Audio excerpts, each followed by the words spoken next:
Okay, ladies and gentlemen, welcome to the final session of today. I have some trepidation after such a tremendous first two sessions today that we can come up to the mark, but I'm sure my colleagues on the right here will be up to the task.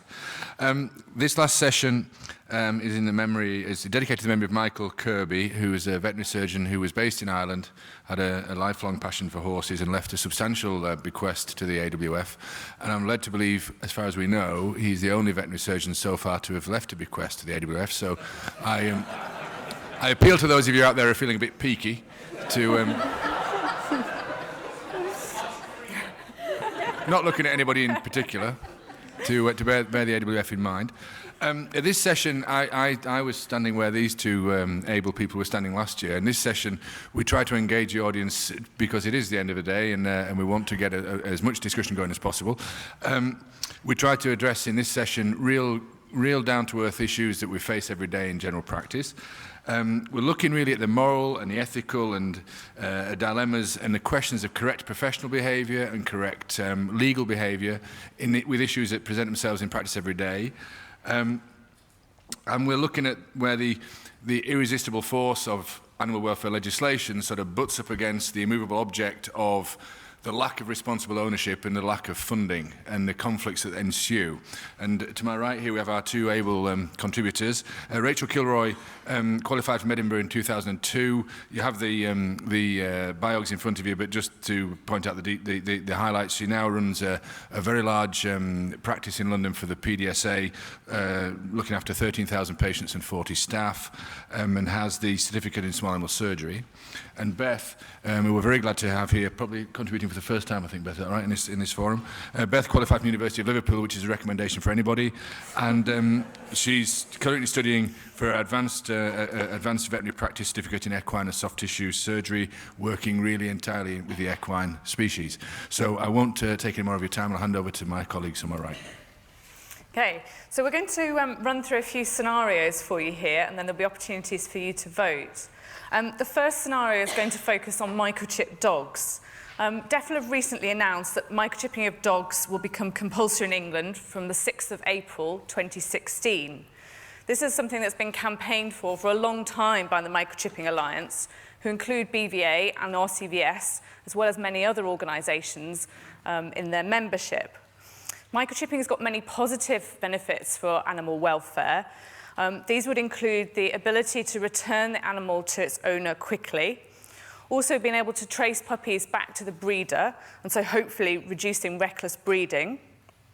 Also, easier identification that enables you to take action on irresponsible owners. However, the current situation is that there's not yet legislation in place on how compulsory microchipping is going to be enforced. Who will be responsible for keeping the details up to date? And who will check that this is going to be done? Bring. Hello. Is that Mrs. Johnson? Yes, it is. Hi there, I'm calling from the vets. I'm pleased to say that we've had your dog Molly brought into us last week, and we're able to contact you because of her microchip. Now, unfortunately, Molly has got a broken leg. Needs to be fixed. Oh, but Molly's not my dog anymore. Oh, but the microchip's still in your name. Who does she belong to then? Well, unfortunately, I had to rehome her a couple of months ago. Do you have the name of the new owner? Yes, Jane. She was quite nice. She responded to my Gumtree advert online. I gave her all the paperwork. Do you know how we can contact Jane?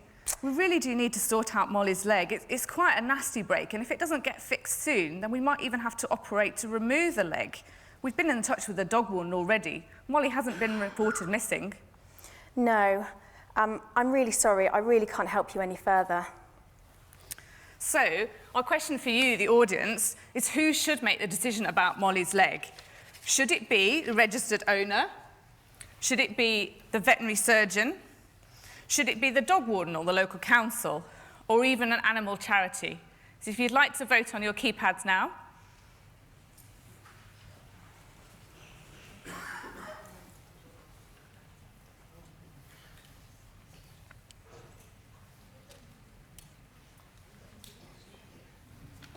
Okay. So what we want to do now is we've got 4 scenarios that we're going to run through, this being the first of them. So we have the vote now. What we'd like to do now is really, if people in the audience who have voted would like to sort of tell us why maybe they feel the way they feel. And it would be interesting perhaps to hear from somebody not in the 54%. Who thinks that things should be contrary to the majority. So we have around about 10 minutes to discuss the ins and outs, and we can broaden this discussion out to anything involving the microchipping issue. So, have we any comments? Got one down here to start with. The lady in the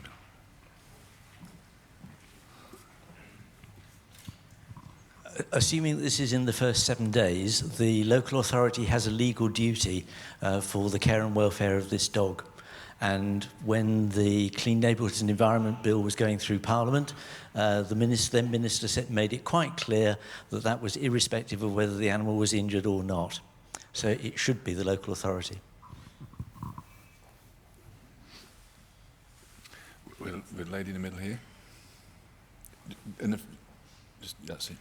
And we've got Kath at the back. So that was my view as well, that it was the local authority. So the vet should speak to the local authority, saying that they spoke to whom they were told was the owner. She's denied ownership. What do the local council want? Do they want the dog put down? But it's their decision, I think.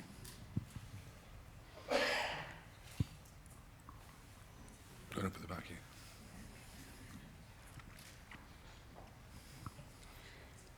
I question the tracing of animals through microchip. I was one of 17 cat owners who lost their cat before Christmas last year. Of the 17, 12 were microchipped, and not one was returned. It does make you wonder just how successful it's going to be. And that was because apparently there's a market in the Central Belt like Birmingham where it was all the attractive cats. They were all very readily identified, these cats that went missing. And they all tended to go missing on bin day. And I doubt if the bin men were collecting them. It was a really strange event. It hit the national press at the time. This is an interesting point that we've discussed, not with regard to cats particularly, because the legislation for cats isn't going to change. But with regard to dogs, and it may broaden some of this debate out a little bit, as to what the major thrust of microchipping is and what the major benefits are going to be. And I've said all along that my feeling is that we would be very careful over-promising on theft and malicious disappearance, because that's probably not where its greatest strength lies by any means.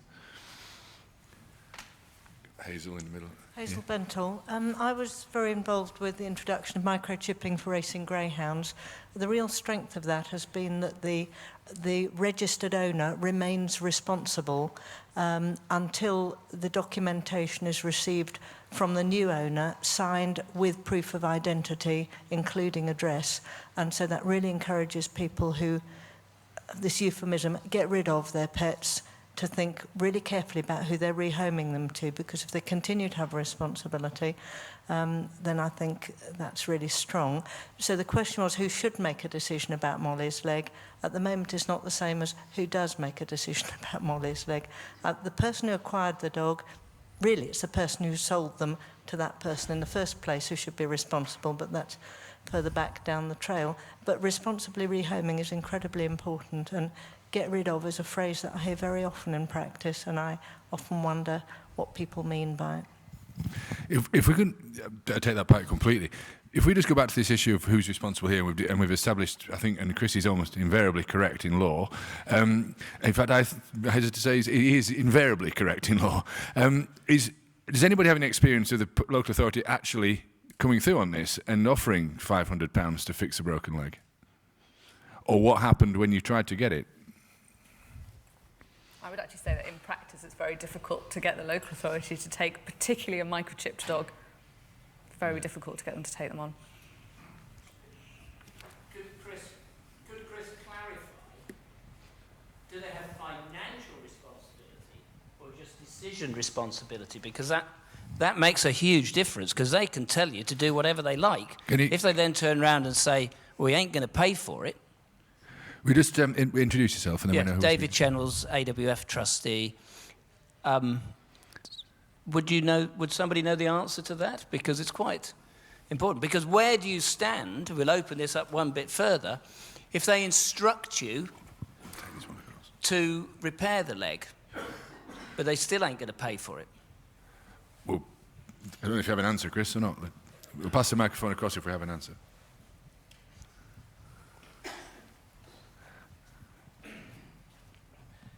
My understanding, David, is that they're responsible for making the decision. And if their decision is we're not going to pay, they are also responsible for the animal's welfare. And then the consequence of that may be that the animal's killed as a result. You've told us many times when we've been at our animal welfare symposia, Chris, about the requiring a local authority inspector or a policeman to authorise euthanasia in that circumstance. So would you be saying that the local authority would have, they couldn't give you the authority to put it to sleep, or could they? Yes, they can. They can. What you're talking about is slightly different. That's Section 18 of the Animal Welfare Act, which is the authority to kill an animal which is effectively in extremis, right. which lies with a local authority or a police officer. Right. Not in this circumstance. Thanks for that, Chris. We have a point at the back here. I'm going to announce my original vote, which was for an animal charity to pay. I feel that most of the major charities are quite comfortably off financially, and probably more likely to do it than the registered owner, who in this case can't be found, the veterinary surgeon, who probably doesn't want to do this work for nothing, and the local council, who seem to be unapproachable in various ways. I'd also like to just put in two other little, not strictly related items. Some weeks ago, one of my golfing friends turned up one evening with a stray dog, and I was able to get the keys to the surgery and find out its microchip number, which a pet log could not find. The next morning, we found that it was registered in Holland, and the phone number was not answered. And in fact, by sort of house to house, we eventually reunited it with its owner, who'd come over from Holland and was living about a half a mile from the golf course. And the final thing is that some weeks ago, or months ago now, a delightful little cat lodged itself in our woodshed, where it produced a litter of kittens, and we've done the whole business, adopting and what have you. I'm very happy to say that the little cat did not have a chip, so I've got no guilt complexes at all. Looking around, yep, down here.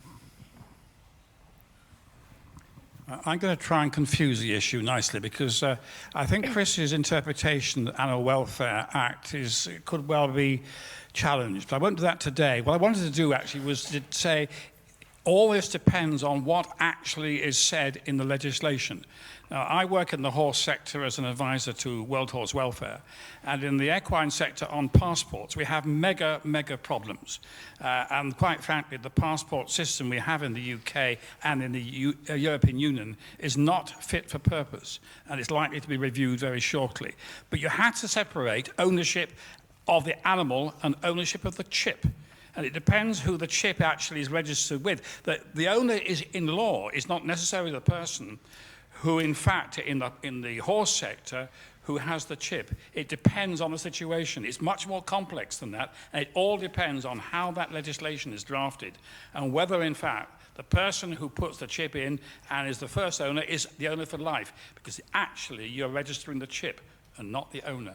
And certainly in the horse sector, that is a massive confusing factor. Very few people who buy a horse change the registration of their horse or the ownership of their horse.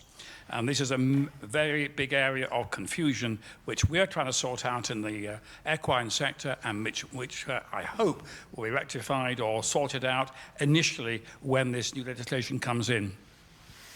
Yeah, I think that's absolutely true. And our discussions so far, so at least perhaps one of the most useful things that could have happened for dog microchipping legislation is the horse debacle that we've already had, because it's highlighted many of the things that can go terribly wrong, and I think they're very mindful of that. On this scenario, one interpretation of this scenario which struck me immediately, because it happens to us all the time, which might be something along these lines, which I'd be interested if anybody's any experience of this, is where the client comes to you with the stray animal with an obvious serious injury, and their opening remark is, of course, when you've fixed it, I'll be happy to have it back and look after it. And there are various interpretations that you can put on that. I wonder if anybody's any experience of that, because it's one of the things that could be happening here, where the client is in fact quite the owner and will come later and say, oh, you rang me about that dog. I've had a think about it. I'll look after it for you if you need a home for it after it's had its broken leg fixed.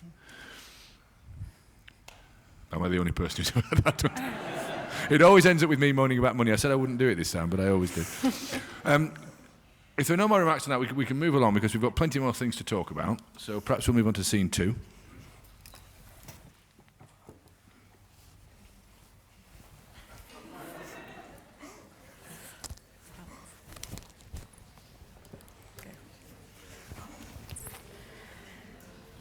Okay, so you'll have to excuse our makeshift horse. Sort of life size for some of the miniature Shetlands I see. But anyway, this session will address the difficulties that arise when an owner is unable to afford veterinary treatment costs. Unfortunately, there isn't a charity or organisation like the PDSA which offer help with equine veterinary treatment costs. In the current economic climate, this has led to an increasing number of cases in which relatively healthy horses have been euthanized, or veterinary advice and treatment have been delayed, causing unnecessary suffering to the animal. Hi, I came to check on Harry here today, and I found he's got this really bad wound here. Fine. And when did you see him last normal? Well, I've had to do quite a lot of overtime recently to try and pay the bill, so I haven't been here for 3 days. Okay, fine. Well, you really should be trying to check your horses each day. It's also you can pick up early signs of sort of injury and illness. But anyway, we're here now, so let's have an examine of him and see what's going on. Oh, yes, that is quite a nasty hock wound he's got there. Just have a little look. Well, the good news is that it doesn't appear to involve any synovial structure, so it doesn't seem to involve the joint or the tendon sheath, which can be quite serious. That's quite promising. Okay, good. Because I only really hack him out. Will he be all right for that, will he? Yeah, I think with the wound that he's sustained, he's got a pretty good prognosis. It is, however, going to take some time. With wounds like this, they take a long time to heal, and he'll need some box rest and a big, what we call a double-layer Robert Jones bandage, which helps immobilise the limb to try and sort of stop movement and help the healing process. Now, along with that, that is going to need to be changed by a vet, and I suspect possibly weekly visits for some time, perhaps a couple of months, and realistically, it's probably going to cost in the region of about £1,500 for the treatment. What? I don't have that sort of money. I can't afford that. And to be honest, it's difficult even to get a stable. Sure. He's not insured. No, he's not insured. Can we not just give him some antibiotics and I can clean it a bit? I think the difficulty with a wound that's that severe and that deep, just leaving it in the hope it's going to get better is probably going to cause it to get infected, and I doubt it's going to heal, which is going to cause him a lot of unnecessary pain and suffering. Now, unfortunately, your options are pretty limited. I already know that the 2 local horse shelters in the area and the animal sort of horse rescue charities are full, and they're not accepting even healthy horses. Your options really are limited, as I said. The other consideration would be euthanasia. Euthanasia? I can't do that. Don't you love horses? Can't you just give me some stuff and I'll do it? Can you not just treat him for free? Okay, so... so our question to the audience is what should happen to the horse? 1, should we just leave him without any veterinary treatment? 2, should the veterinary surgeon or the veterinary practice cover the costs? Or 3, should the horse be euthanized? If you could all vote now.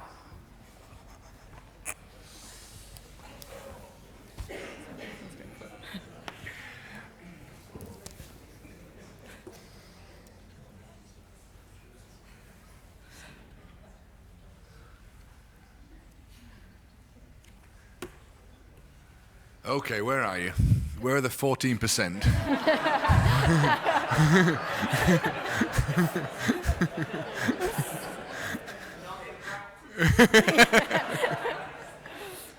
Right, where are we going to start? We'll start back left.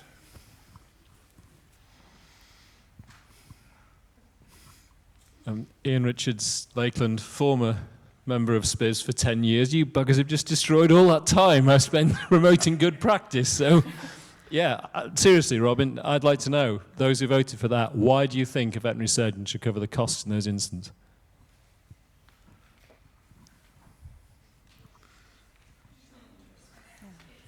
We're going to find out.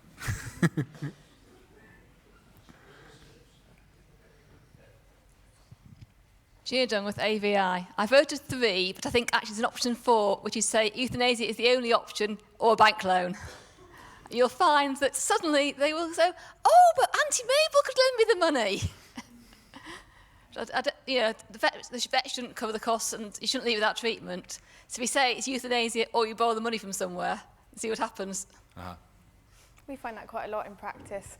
Not perhaps with such a huge amount of money. To some people that's quite a lot of money, but certainly the odd £200 or £300 and you say, well, if they're a bad debtor and you say, well, we'll administer emergency first aid, but you have to come to the practice to get any further drugs, and it's amazing. They'll phone you within half an hour. So, I've managed to find the money, but half an hour ago they didn't have a penny to their name. So, yeah. You know, considering I spend more on insurance than My Little Pony would cost me in the first place, And I think it is also to do with client education about insurance and things, and as a practice we have a large proportion of our horses that are insured, so it's less of an issue, but we still definitely do more and more in recent times. We do come across situations more frequently like this.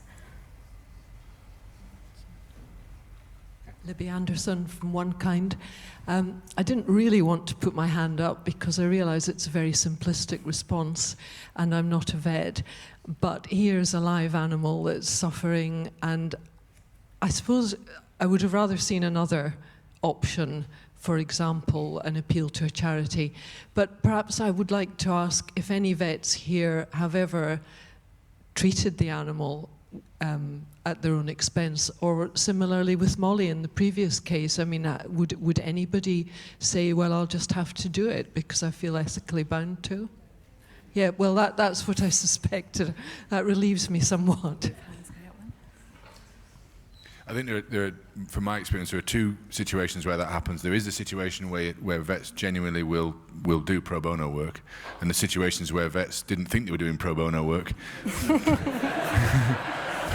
but subsequently discovered that they were. There were David Martin over here. I think that the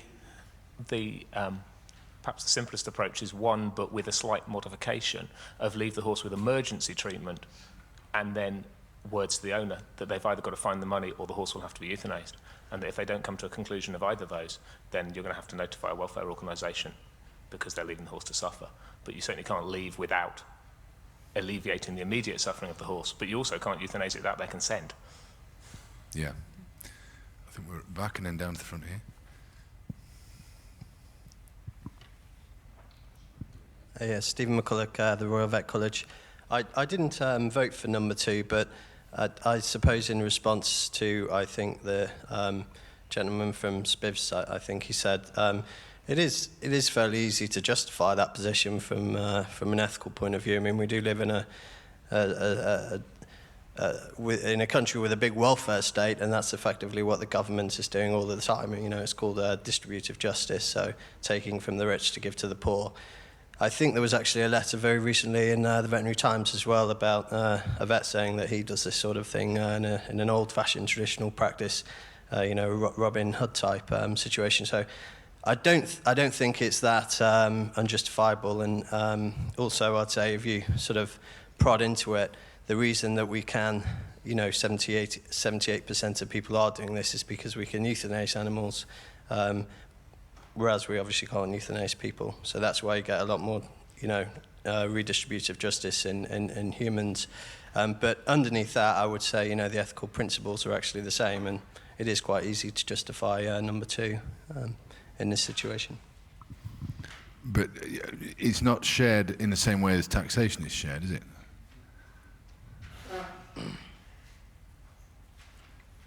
No, I mean, it's not a direct analogy. I'm not saying it is, but like somebody said earlier, you know, it's, as a veterinary surgeon, if somebody comes in and there's an animal in front of you that needs some treatment, which you know that you can give, but you're simply not giving it because the person isn't paying for it, it's coming out of your pocket, but the money coming into your pocket as a veterinary surgeon is coming from the client. So I think there is quite a clear analogy there. Okay. I think we had, have you got?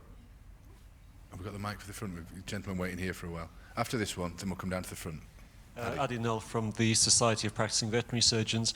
I think there are options 4, 5, 6, 7 and so on, and I just wondered, I think the practice owners and the senior staff will recognise that you end up in a bargaining situation where you're talking about, how much can you afford, what can we do within your budget, and you end up covering some of the cost as the vet, and the owner pays some of the cost. There are also some credit agencies that will arrange loans for clients over the telephone within 20 minutes, and you get paid by the credit agency, and the client owes the money to that credit agency rather than to you. Also, when the credit agency says no, you've got a fair idea about whether you should arrange that loan yourself or not. Can we come to the front, Rach? We've got a gentleman at the front here. Mohammed. So I haven't asked it from Eurocortilamps. I haven't practiced in this country, but I did practice in Pakistan. And then, time comes when we all face financial crisis or genuine cases. So we used to treat animals free of cost. I know it's different in this country, but there should be, I think, some sort of at least interest-free credit or some sort of. If it's a genuine case, and if I can't afford, I don't want to euthanize as well, but I do want to pay as well. If it's through installments, maybe £50 a month or £100 a month. Do you offer some sort of? As a practice, we do with clients that we're familiar with, but we employ 2 part-time staff just to chase debt in a 7-vet equine practice. And you hear at the end of the telephone conversation when you're in the office with the account staff and they promise the earth and then it doesn't get delivered. So I think it's really difficult. I can see, we certainly, as people have discussed, we will always administer first aid and treatment for at least the first 24 hours. So if I saw that in the field, I wouldn't ever refuse to treat it if they couldn't afford to. If we have a bad debtors list, and if they're a bad debtor, we ask for payment at the time in the hope that they will then give you some payment towards what you've done. But if they can't produce payment, we would still administer emergency first aid. We wouldn't then generally, it would then have to be a director decision of the practice as to whether we would go and follow up treatment and whether they would, the difficulty, I think, I don't know the ins and outs of lots of the accountancy things, but if you set up a direct debit, I think there is some, sort of leeway to the fact you're not a bank. I think that's what some people have come across before. If you're offering credit, you're not supposed to do that as a veterinary practice. But at the same time, if there's an issue with a horse's welfare, the other option is euthanasia, then I think there's got to always be some kind of, there's a middle ground, I think. But I think it's not an easy situation. It's something we come across quite frequently. We've got James at the back, and we've got Carl on the right. Thank you, James Russell. I'm glad you made the comment about it being a director decision, because I think that certainly does influence this, doesn't it? And part of the issue surely here is about empowering your staff to know within what remit they can work when it comes to offering credit. And I would have hoped that there was some aspect of this which was actually about maintaining good client relationships and saying, well, okay, you think you can't afford it all today, but we can do this emergency first aid, and I can promise you it won't come to more than £100, and let's just see what effect that has over 12, 24 hours, and we can come back and reassess it. As a practice, you've made a decision that actually you're willing to risk £100 on generating some future work and improving the benefit for the horse. As a vet, you've got to know that you've got the backing of the practice to be able to do that. Thank you, Carl Paget, past president BVA, but speaking as a practitioner at Lancaster now. Basic horsework, very basic horsework as a cow vet, believe you me. But notwithstanding anything that James has just said, I don't disagree with anything he's just said. But even in our practice at the time, when I was still doing the first opinion work there, we were seeing a couple of these a month. So to take on the fact that this is not an isolated case, that this isn't just the odd decision you see, my own horse, in actual fact my wife's horse actually had an injury such as this that actually took 4 months to get better. We were at the insurance limit with the referral to a referral vet only involved twice when I felt I needed the extra help on consumables. So these things mount up. So we did put the money into that. And one area that's come 2 or 3 times here, loaning, gathering some sort of debt, almost encouraging the owner to see if they can find the money from somewhere. I'd be interested to know Beth's experience of this. My experience often ended up with our compromises that we used to put in place to make it affordable, as Addy was saying. You end up training somebody up to be able to change the dressings, to be able to do an awful lot of the dressing work themselves, so the vet maybe only goes once a week for the 2 or 3 months that you're dealing with this chronically granulating wound and what have you. 2 months in, they often lose an awful lot of heart. And they've then at this stage got a debt that's mounting up to £1,500, £1,600, £1,700, and they really don't quite know where the heck to go, and there's even more anguish than if the option 3 had been picked at the start, which questionably might have been the right option. Yeah, this is based on a true case. I've dampened it down a little bit. It was a bit more serious. It didn't involve the tendon sheath. It was pretty much down to the bone, and very similar to you, the money was a bit of an issue initially, but they didn't tell us that. They just, as Robin was saying, they just didn't pay the bill in the end. But a vet was going out, and we were trying to eke the visits out to 7 to 10 days. The owner was trying to do some stuff at home, and that took 4.5 months to heal. And 4.5 months down the line, they've got a £5,500 vet's bill, and we're still owed £5,200 of it. So that, yeah, I dampened it down a little bit for the discussion, but it does happen, and that's £5,000 of the debt I will be surprised if we'll ever see. And we've had bounce check after bounce check, and the accounts are always chasing. Probably they've got to the stage now of chasing, but we're about 4 months down the line. We've had about £200 out of the £5,500. I'm going to close that one down if I can.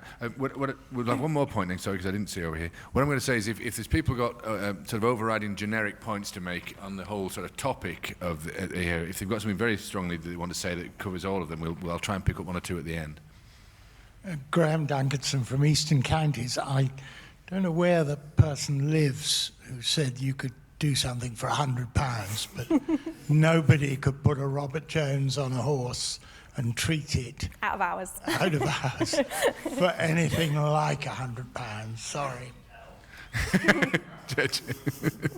James deals with farmers. Okay, we'll move on to scene 3. Okay, so our next scenario is going to look at the growing problem of stray cats.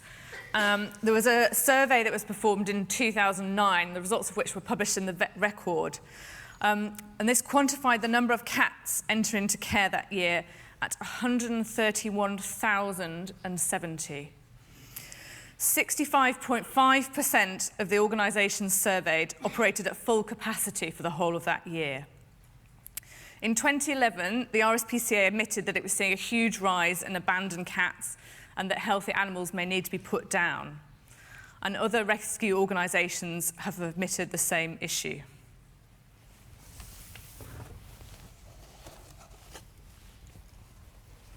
Oh, hello, Miss Vet. I've brought a cat for you. I found it in my garden. It looks pretty healthy, although it's been very hungry. Oh, yes. She does look quite healthy. She's quite young, too. There's no microchip, though. You'll need to take her to a rescue centre. Oh, but I already phoned all the local rescue centres before I brought her in, but they just said they're full and they can't take her, so that's why I brought her to you. Oh, well, could you take her home, then? No, I'm afraid not. My daughter's allergic to cats. It just wouldn't work.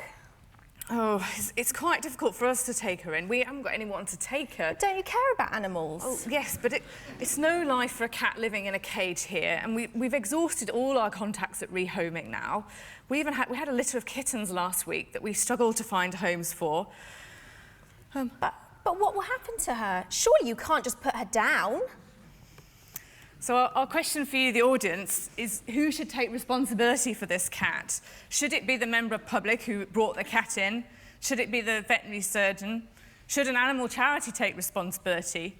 Or should it be the government? So if you'd like to place your votes.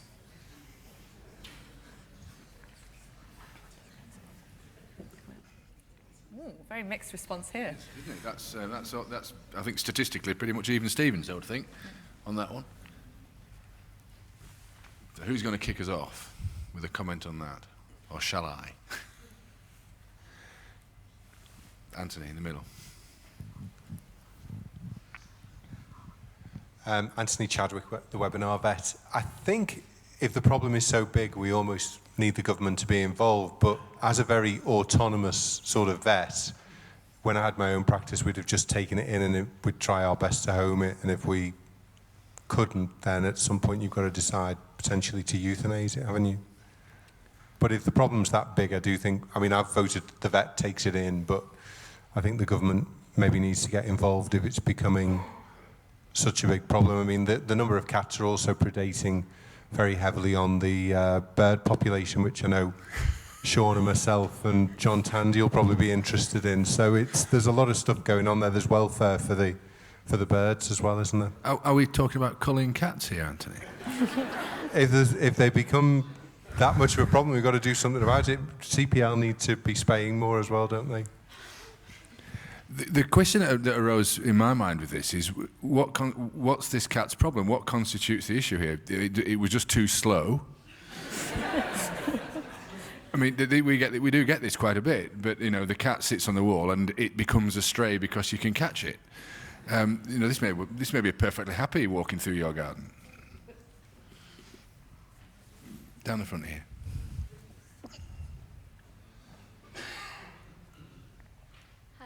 Emily Stout, I'm a veterinary student from Cambridge. I was just wondering what people's opinions were on that, because recently seeing practice, there were a few cats who came in as strays, like with minor injuries, were treated for sort of £50 by the RSPCA, and then were actually just sent back out to live as strays. I was wondering what the opinions were on doing that. We weren't going to have another vote, but I'd be interested in a show of hands. I mean, what my policy in the practice would be that we will not accept healthy animals, healthy cats. They put them back where you found it. It's a healthy cat. I mean, it's the best option because if it comes into our place, it's on a treadmill to nowhere. So I mean, who would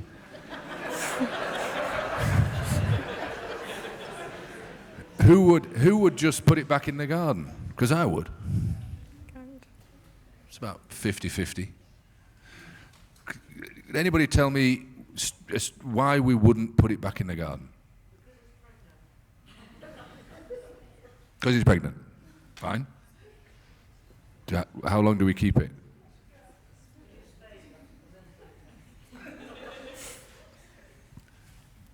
Mr. Blackwell back here, and then have we got some more? Thanks. There's some cat experts coming out of the woodwork back here. I think each situation is different, isn't it? I mean, you would ask the question of the person who brought it in, you know, how long have you seen it? Has it been hanging around your house in the garden for 2 or 3 days or a week? Or is it, as you say, literally something that's just walked across the garden that afternoon? I mean, certainly in my practice, and we're quite a rural practice, we would probably know the person who's brought it in the first place, so there's good PR and goodwill there. And I suspect that providing it was healthy, we would keep it in for 7 days, try and rehome it after that, and if not, then pass it to one of the charities. But what if the charity won't take it? Well, we've never really come across that issue where we've really been stuck with a healthy animal, I have to be honest. If we can't sort of get it rehomed within the practice, then maybe 7 days, 10 days, we've always must be lucky where we are. So, and there's always the farmers.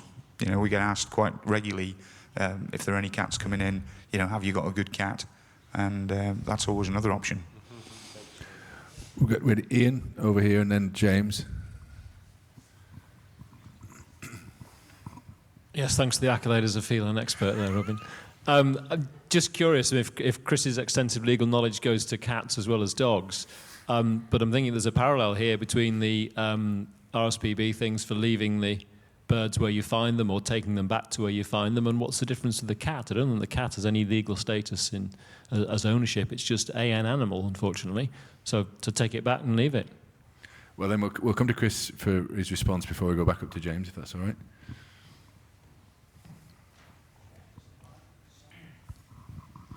No, cats have no legal status at all. In fact, because once you let your cat outside the house, you have no responsibility for what it does because you have no control over it. So ownership's not an issue. There's no legislation about cats other than the Animal Welfare Act. The interesting thing might be, of course, that this lady who's picked the cat up might have some responsibility for it under the Animal Welfare Act because she's picked it up. So we'll go back to the back again. Robin, you asked the question of why would you not send it to be put back in the garden? I think the answer to that is because you don't get there before the receptionist does, and by the time you arrive back in, it's already in a kennel.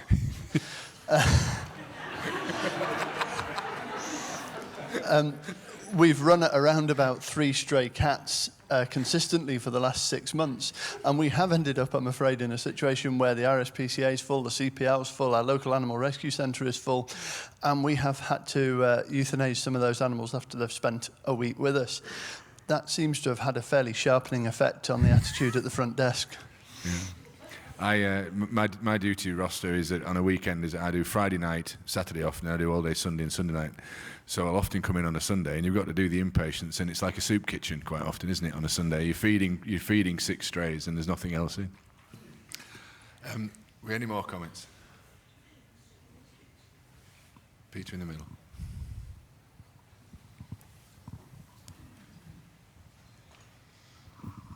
Thanks, Peter Ginman. I think you're actually opening up a very interesting question about the stray cats, because the numbers of those, perception is that they're going up. This idea of returning them and just letting them go stray. One of our local gamekeepers, admittedly a few years ago, but he'd shot 40 cats in one season because these stray cats were being dropped off on the road. They were ending up in the game pens. They were going after the birds there. They saw that as an easy meal. And the idea of a bunch of cats, of increasing the numbers of cats in the wild, when they're not a native species, and the damage they actually cause to the fauna and the flora, never mind anything else, is quite a serious issue. And maybe it's one for AWF in the future just to have a look at as an issue of what do you do with these? Just releasing them is not an answer. We've got one more over here, and then we're going to move to our last scenario. Keith, and then Keith Meldrum, may I just switch species? Because there's a massive problem of stray horses in Wales. I wish Christiana was still here.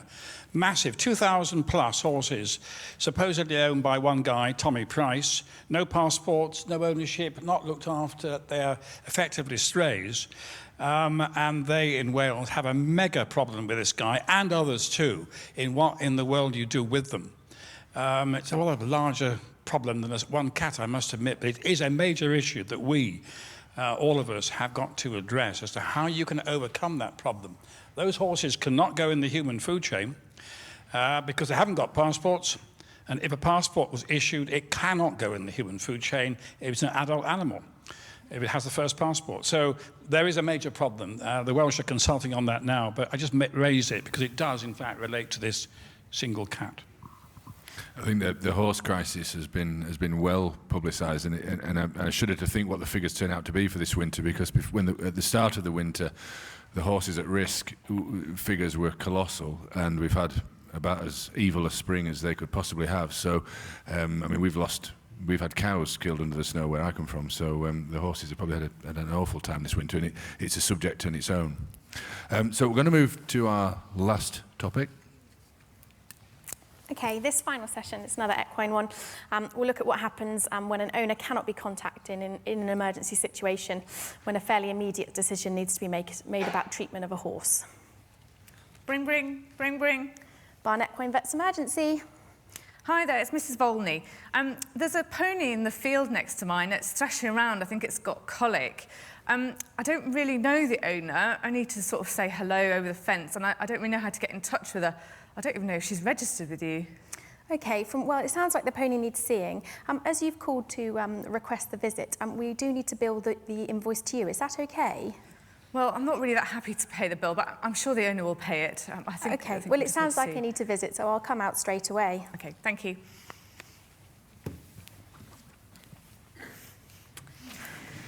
Hi there, Beth. Hi, Mrs. Volney. Have you had any luck contacting the owner? No, afraid not, as you can see. He's not in a good way. No. Right, we'll have a quick examination of her. And you don't know too much about her. Do you know when she may have been last seen normal, not colicking? No, I haven't really noticed it. I mean, I do look out in the field, but I didn't see anything. No, that's fine. No problem.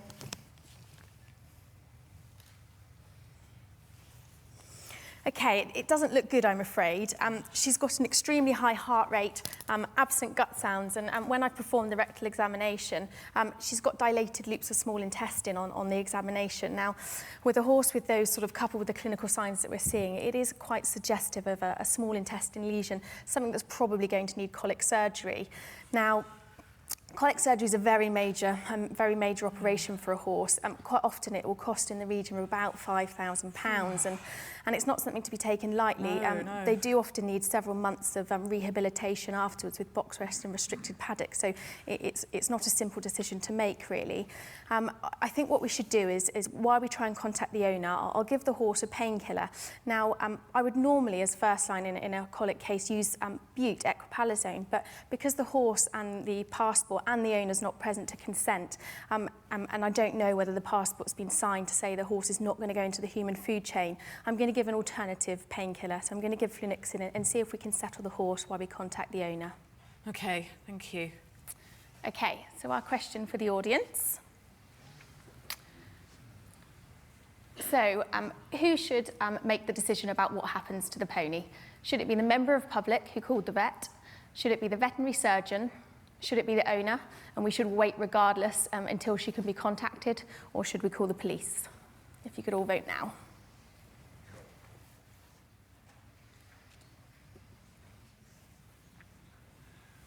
Okay, well, we've got a bit of a more dramatic spread there, but I'm just going to point something out to you here. This is a very obvious case of a focused veterinary surgeon not being able to see the wood for the trees, because this horse obviously belongs to Andy.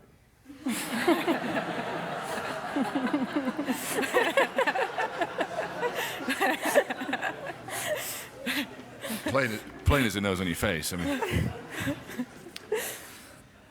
So we're fairly sympathetic to the person who's called out the vet. We don't think she should be responsible for this. And the majority of us believe the veterinary surgeon is going to have to make the decision. There's probably a certain amount of legalese involved in this one as well, but we'll start. Anybody has anything to say? David. Legally, it's the police officer's the only person who can authorise it, but they're going to listen to the vet who's going to tell them what to do. But it's the policeman who has to fundamentally make the decision. But they'll only do that if you tell them it. How successful are you in these situations, David, or in the cases that you've been involved in getting the police to make a decision, or even understand that they're involved in this decision? Yeah, round my practice, they understand that they have to. You tell them that it's their decision to make under the Animal Welfare Act, that you will advise them and give them the certificate to say that this animal is suffering and needs to be destroyed, but it's them that has to officially give authorization, and they do that. Do you think that's a geographical thing? Because obviously you're very well aware of the legal situation because my experience with police is that they often don't understand why I'm calling them. I think, yeah, you may have to talk to, if you don't get any joy with the first person you speak to, ask to speak to someone more senior, and when you get to someone with enough seniority to understand the legislation, or who'll go and check the legislation, they realise that it is their job, but you may have to explain that to them. We're down here.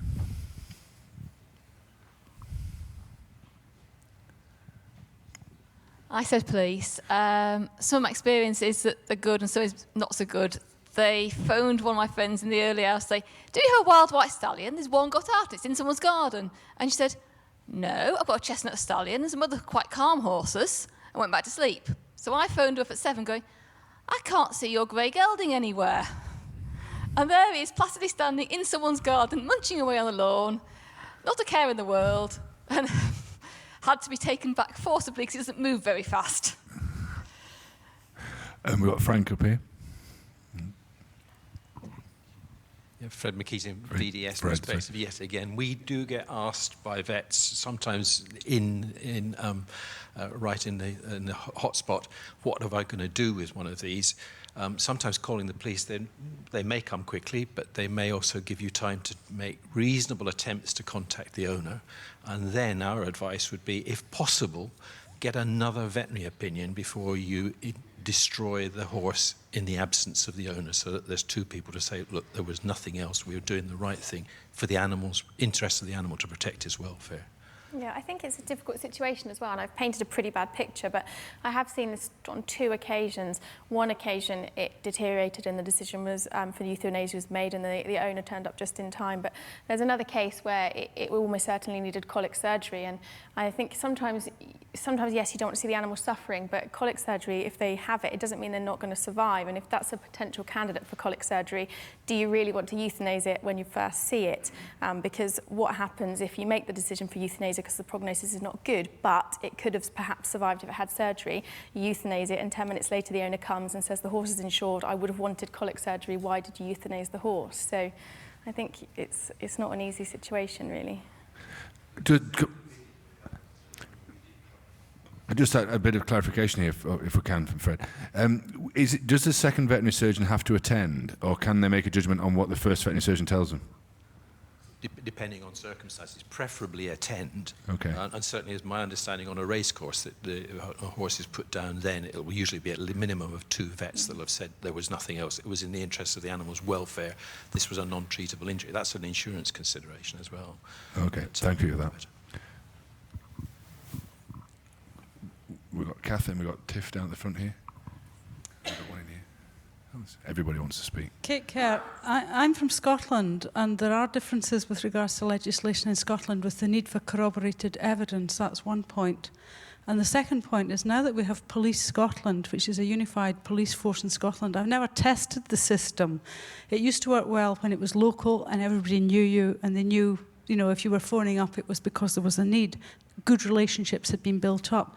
Communication is the key issue in this, and I think there's going to have to be someone approach Police Scotland and make sure that it's understood, the system is understood, because it's a new number and reporting system that's in place, and until it's tested, we won't know if it's going to work or not. We have, in the south, as a practice, we're part of the emergency services protocol, which I think sounds a bit similar. And that was a possibility for discussion, is that now if these cases come in and the owner's not there, as part of the emergency services protocol, normally the police will attend and then they'll call you. But if you're called by a member of the public, then you can call the police and request that they attend at the same time, which is good. So if the horse does deteriorate, you've already got a police officer there to make the decision for you, so you're not hanging around and the pony or horse is not unnecessarily suffering if a decision needs to be made immediately. And also there's the horse rescue fund. So as part of the emergency services protocol, if the police man is there and authorises, like you say, it needs treatment and you give the initial treatment, then that fund, should the owner not be contactable, that fund will actually pay the veterinary invoice as well. So there's sort of a double whammy really as to why it's quite a good idea to get them out. But then that does rely on there being a police officer free to come and assist you, really. Tiffany down here. Tiffany Hemming, AWF. Is the horse not microchipped? No. Is there a case for trying to persuade more people that don't keep their horses at a recognised location, in terms of not just in a field somewhere, to get them to microchip their horses so they can be identified quickly? Yes, but like the gentleman was saying before, you microchip the horse and the amount of vettings that you do and the new ownership, and you say to them you should try and transfer, but like I said, it's the microchip belongs to the horse, not the owner. So quite often the similar situation we had with Molly and the dog, you'll find you might be able to phone Pet ID, again, out of hours, you might not be able to get hold of them, so you can scan the microchip, but you might not be able to get any details. Yes, it's an avenue, but in reality, it doesn't work very well. But the new legislation that came in, so that the compulsory microchipping of our horses, I think will help in the long term. But like has been said before, if you don't change the ownership over and you just sell the horse, we see passports when the owner, you fill in the vaccinations, and we're all checking very diligently now about the section at the back being signed, not for human consumption, and you look at the front of the passport and it's not even got the owner's name, and they said, oh, I just haven't bothered transferring the ownership, so the passport or the microchip's not in their name. So. We're conscious of time. I'm eating into Tiffany's rounding up time. We're going to go to David over here and then John here, if that's all right. Have we got? I'm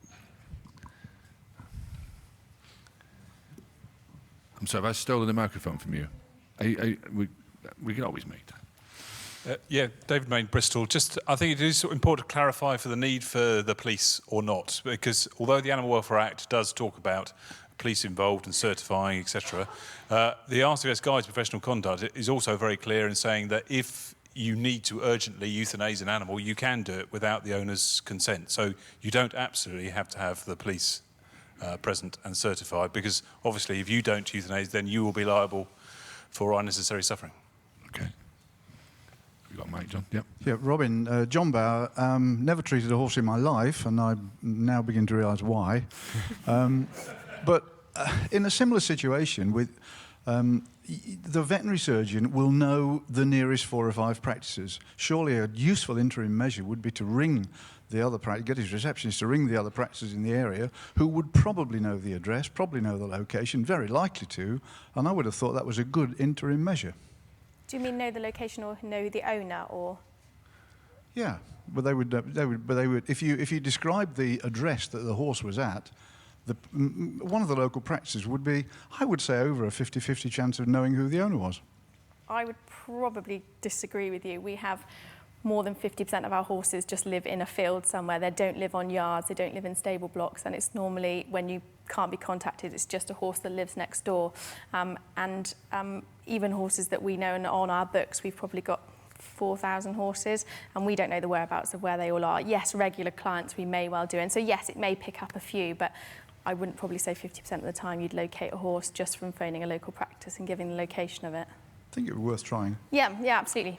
I'm running a good 10 minutes over time, so we're going to go back to the lady that I stole the microphone from before. Then we're going to have to stop this one, I'm afraid. Thanks.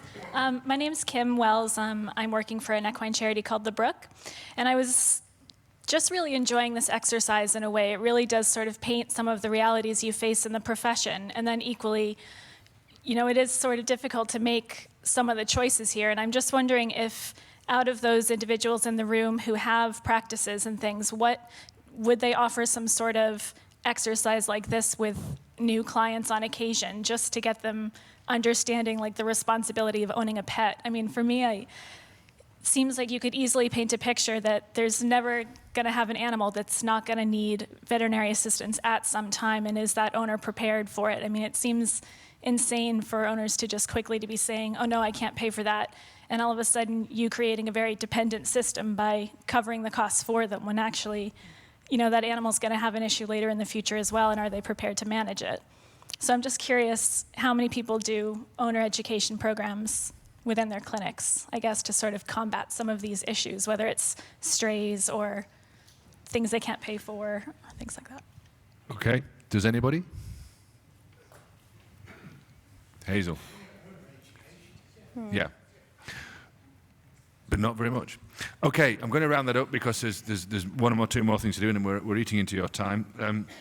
I've really enjoyed that, and I knew I would. I enjoyed it last year, and I've enjoyed it again, and it's all because of the interaction we get from the audience, and it's been brilliant. And just to whiz back through what we've done, we had Molly, the dog with a broken leg, and interestingly, Chris pointed out that the legal position that the local authority is responsible for making those decisions, and 6% of the learned audience here got that correct.